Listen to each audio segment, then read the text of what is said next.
caller gave us everything except the one thing that mattered. Her name, her emergency, the rooms around her, the warm water rising through the kitchen floor, the hallway behind her, the unfinished part of the house where something kept moving. But when I asked for the address, she sounded confused, not scared, confused, like I had asked her to name something that had not been invented yet. Then she said, "Nobody's lived here long enough for mail." That was the first call. By the end of the month, 12 operators had taken calls from the same house, different voices, different emergencies. Same hallway, same new rooms, same blank location field, and every time we wrote down what the callers described, the house got larger. It was not haunted. It was not abandoned. It was not even finished. It was being built from the calls. And on the night it was almost complete, it asked us for the only thing it could not steal, an address. The address field is the first thing you fill and the last thing you doubt.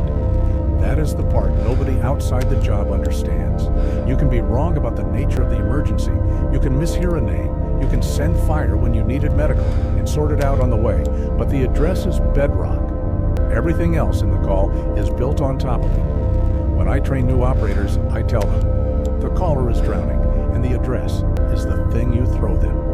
Get the address, and even if the line dies, help is already moving. Miss the address, and it does not matter what else you got right.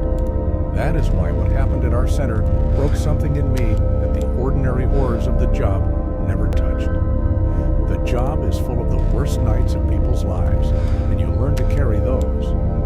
What you are not trained to carry is a caller who gives you everything, who is calm and clear and cooperative, and an address that cannot be written down because the place it describes is still being built while you listen. I have been a telecommunicator for 11 years at the county's central answering point. We are not a lonely little outpost with one person and a coffee maker. That image is from the movies. On the floor at any given time, there are 8 to 12 of us at consoles, a supervisor on the raised desk, the murmur of a dozen conversations, the click of keyboards, the map wall glowing with unit positions.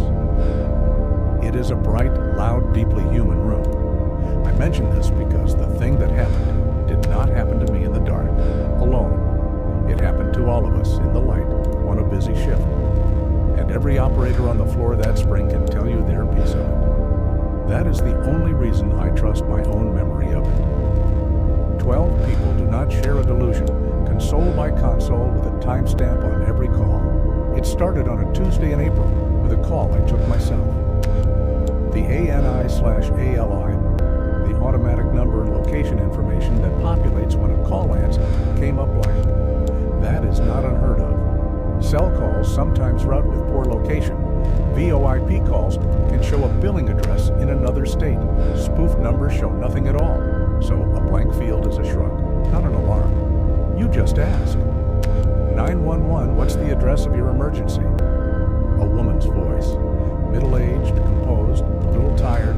The voice of someone who has already been dealing with a problem for a while before deciding to call. It's the house, she said. You know the one. There's water coming up through the kitchen floor and it's warm. It shouldn't be warm. Ma'am, I need the address, the house number, and the street. A pause. Not a frightened pause. A puzzled one, the way you'd pause if someone asked you to spell your own name. I'm in the kitchen, she said. The new part, the part off the hall. The water's coming up warm through the floor, and I can hear it under the hole downstairs now. I did the things you do. I asked for cross streets, for landmarks, what she could see out her window. She answered all of it, and none of it resolved. Out her window, she said, was the yard, and then the rooms that aren't finished yet. When I asked her to read me anything with an address on it, a piece of mail, a utility bill, she said, and this is the first sentence that put a cold finger on me. There isn't any mail. Nobody's lived here long enough for mail. I asked her name. She gave it. Ruth Aldana. I asked for her callback number, and the display still showed nothing. And when I asked her to read me the number off her own phone, she said she couldn't find where the numbers were on it, in a tone of mild embarrassment, the way an older person might. Then she said the warm water was up over her ankles now, go stand in the front room where it was dry, and the line ended. Not hung up, ended, the way a recording ends. I flagged it, wrote it up as an unlocatable call, and moved on, because on a Tuesday afternoon, you always have to move on. I want to be honest that I did not think about Ruth Aldana again for 2 days. If it had stayed one call, it would have stayed a shrug. It did not stay one call. That is the whole of the thing, and it is why I keep insisting the room was full. Because the second call came to Priya at the console beside mine on Thursday, and the third came to Marcus across the floor that same night, and by the following week we had a stack of them, and they were not from one confused person. They were from different people, different voices, men and women, young and old. They had two things in common.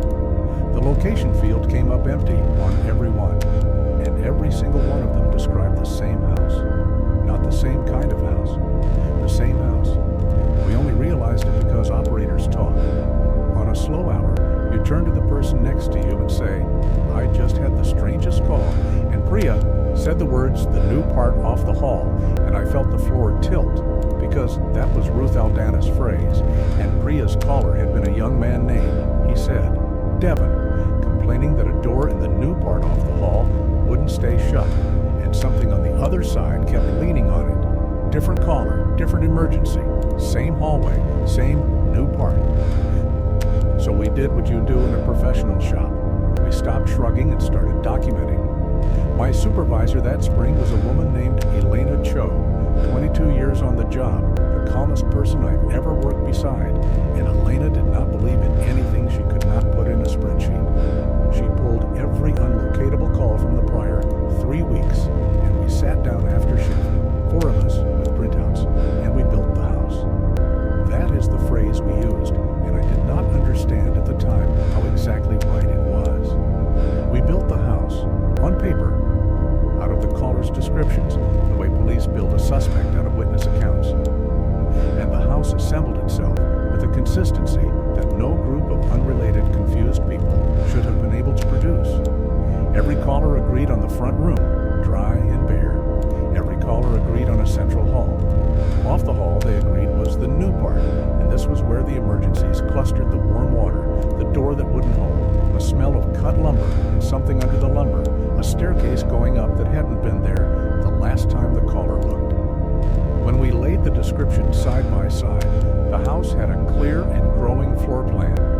Front room, hall, kitchen off the hall, then a second room past the kitchen, then a stairwell, then rooms above that the more recent callers described, and the earlier callers did not. The house was getting bigger.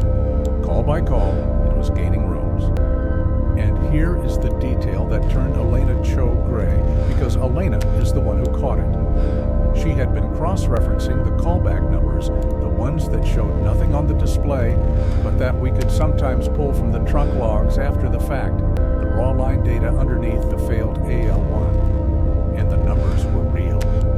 Every unlocatable house call, when she dug down to the trunk level, had originated from a real assigned active phone number belonging to a real person in our county. Ruth Aldana was a real woman. Devon was a real young man. We had their actual numbers. So Elena did the same thing. She called them back. On a Wednesday morning from the supervisor's desk in the bright, loud room, she called Ruth Aldana's real number, and a real woman answered, and she was fine. I was standing right there. Elena put it on speaker after a moment, once it was clear. Ruth Aldana was a 61-year-old woman who lived alone in a perfectly ordinary ranch house on Delphin Street with a real address and real mail. She was pleasant and a little confused about why the county was calling. And no, she said, and this is the part, no, she had not called 911. Not Tuesday, not ever, not in years. She'd been at her sister's Tuesday afternoon. She was certain. She had the receipts, she joked, meaning it literally. They'd gone to lunch. But here is what Elena asked next, because Elena is very good, and here is what froze the 4 of us around that desk. Elena, keeping her voice easy, asked Ruth to describe her own kitchen. And Ruth Aldana, the real living woman in the real ranch house, said her kitchen was the New part, off the hall. We redid it last fall. It's the newest room in the house. And Elena asked, still easy, if the new kitchen floor had ever had a problem with water. And Ruth went quiet for a moment, and then said, in a changed voice, that yes, actually, she'd woken up 2 nights ago, convinced the floor was warm and wet, had gotten up and put her hand down flat on the tile, and it was bone dry, and she'd felt so foolish she hadn't told anyone. We were not building a house out of nothing. We were building it out of them, out of real people, out of the newest, most private, least settled corners of their real homes, the room that had just been added, the door that didn't hang right yet, the part that hadn't been lived in long enough for mail. The house with no address was being assembled, room by room, out of the raw material of everyone it called us with, and each caller donated the one part of their own home that was newest and least their own, and gave it to the house, and forgot they had done it. I need to be clear about the direction of this, because it is the whole horror, and it is the opposite of a ghost story. Nothing was coming back. Nobody was lost. There was no buried past reaching for the surface. This was a thing that did not exist yet, growing toward existing, and it was growing by taking. Every call added a room. Every room came out of a living person. And an address, a real address, a spot on the map, a place help can be sent, is the last thing a house acquires, the thing that makes it finally fully real. The house had no address because it wasn't finished. And we, by answering, by writing it down, by building it on paper in the back room after shift, were helping it get finished. We were its contractors. Every time an operator carefully reconstructed the floor plan, we were pouring another foundation. That realization hit Priya first, and she said it out loud, and I will never forget it, because she put down her pen in the middle of our little after-shift session and said, "We have to stop drawing it." And she was right, and she was also, we would learn, too late by half, because the calls did not need us anymore, then a fire needs the person who first reported it. By the 3rd week, the calls were coming faster, several a shift, and they had changed. The early callers had described the house as if from inside their own confusion. I'm in the kitchen, the water's warm. The later callers described it as if reporting on someone else. There's a house going up on my street that I don't remember them building. There's a new house behind my house, in the yard, where the yard used to be, and there are lights on in it. The house was moving from the interior of its donors out into the world. It was acquiring a lot. It was acquiring neighbors, and every caller who reported the new house nearby was, when Elena traced the trunk data and called them back, a real person who lived beside a real empty space. An undeveloped lot, a demolished parcel, a wide side yard, a gap into which a house could be fitted. The thing was surveying. It was choosing where to sit down, and the rooms it was made of had begun to correspond to nothing anyone had donated. Callers described rooms none of the real people had a match for. A long room with a low ceiling, a room with a great many small doors, a room that was described more than once in the same words, the room where the rest of us are. That phrase came up in 4 separate calls from 4 separate real living people who had never met. And when Elena called those 4 people back, all 4 were fine, all 4 denied calling, but all 4, when she kept them talking, admitted to the same recent feeling. A feeling of having been somewhere they couldn't name, a gap in a recent day, an afternoon that felt, one man said, like a room I walked out of and can't find the door back to. The house was not just taking rooms from people, it was taking time from them, little uninhabited hours out of their week. And it was keeping those hours somewhere, in a room it built for them, and calling us to report on the room it was keeping them in, using their own voices from a phone number that was theirs, but a call they never made. I want to describe the night it peaked, because that is the night we did the only useful thing we did, and I need you to see that it was not one clever person alone. It was the whole floor. It was a Friday, a full shift, 12 of us on. The house calls came in a cluster starting around 10 p.m., faster than they ever had a call to Marcus, a call to Priya, 2 to the new kid, whose name I'm ashamed I've lost, 1 to me, and they were all, for the first time, the same call, the same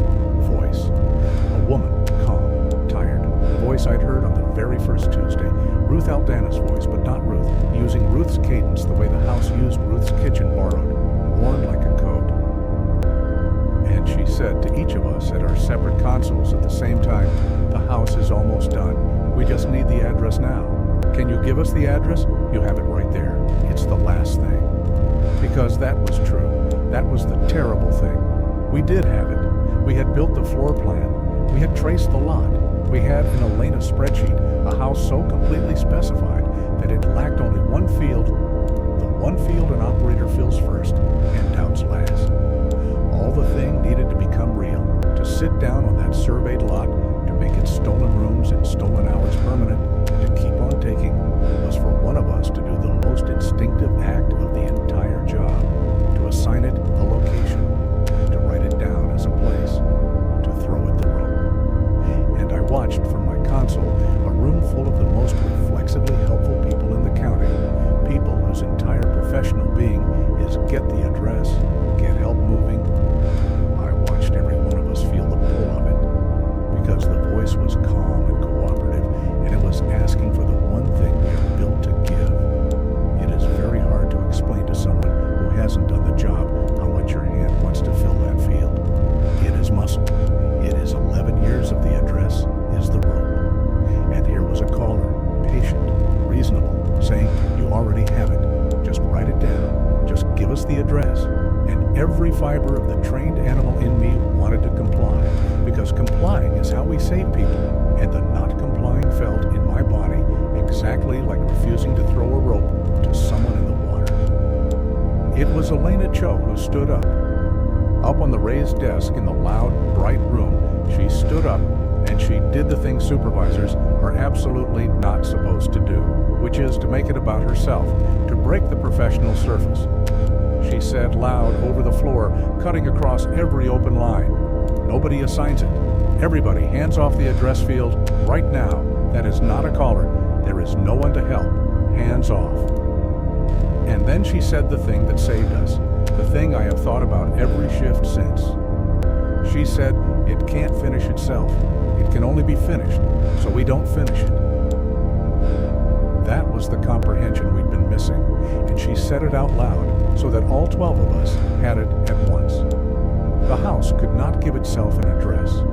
That was the one thing it could not steal, could not build, could not fake. An address is not a fact about a house. It is a decision made about a house by someone outside it. The county, the post office, the person at the console. The whole point of the calls, the whole point of the patient's stolen voice, was that the house had no hands with which to make itself real. It needed ours. It had built everything it could build out of other people, and it had come, at the end, to the only people in the county whose daily work was the assigning of location to emergency, because we were the one door left, and we were the door because we would want to open it. So we didn't. That is the whole of the counter move, and it is nothing, and it is everything. 12 operators on a full Friday shift took a house's calls, and for the first time in our careers, deliberately, collectively, refused to fill the address field. We logged every call as what it truly was. No location, none exists. And we did it together out loud, checking each other, because any one of us alone would have cracked. When the calm voice asked me for the address, I said, there is no address, because there is no house. And my hand shook doing it, and Priya beside me said, there is no house. And Marcus said it, and it went around the floor like a countersign. And the voice on my line, I will tell you exactly what it did, because it is the only proof I have that we were right. The voice did not get angry, it got confused. It said in Ruth Aldana's borrowed cadence, but you have it right there, the way a child says it. And I said, no, I'm looking at the field, and it's empty, and I'm leaving it empty. And there was a silence that was not a hung-up silence. And then the calm was gone, and under it, for just a moment, was the sound of a great many small doors all at once. And then the line simply was not there. Not ended, withdrawn. The cluster of calls stopped that night and did not resume. We waited for them for weeks. The unlocatable house calls, which had been building for a month toward that Friday, simply ceased. Elena's spreadsheet sat there, complete, a fully specified house, lacking one field, and she did not fill it, and I did not fill it, and none of us ever will. And because none of us ever will, the house is still, to this day, one field short of real. It is out there in the county, I believe, fully built and roofed and floored and furnished with other people's newest rooms and other people's missing afternoons, sitting on a surveyed lot behind somebody's house, lacking only a number and a street. It cannot get them. It has no hands. It came to the only people with hands, and we sat on ours. Here is what I have decided it means, and it is not comforting, and I would rather give you the true small thing than a large false one. The house was not evil the way a monster is evil. It was doing the only thing an unfinished thing can do, which is to try to get finished, and it had learned that the way to get finished was to be helpful to help, to present itself as an emergency, because emergency is the one thing that gets a location assigned to it fast without question by trained people who won't stop to ask whether the caller should exist. It weaponized our best reflex. It understood that the people most likely to make a thing real, fast, no questions asked, are the people whose job is to save lives. Because we are built to act before we doubt. That is what made it nearly work. And that is what makes me careful now, in a way I was not careful before. Because I have learned that the address field, the bedrock, the rope I throw to the drowning, is also a door. And that the same reflex that saves a real person can, once in a great while, finish something that should never have been let stand. We changed one procedure after that spring, quietly, and it is not in any manual. When an operator gets an unlocatable call, we do not sit alone with it. We say it out loud to the floor. We build nothing by ourselves. And there is one rule Elena wrote on the whiteboard by the supervisor's desk, in her small square hand, that has never been erased, that new operators ask about and get only a shrug in answer. A blank location field is an answer, not a failure. Some things want the number more than they want the help. Do not give them the number. The whiteboard still says it. The floor is still bright and loud and full of people. And somewhere in the county, there is a fine large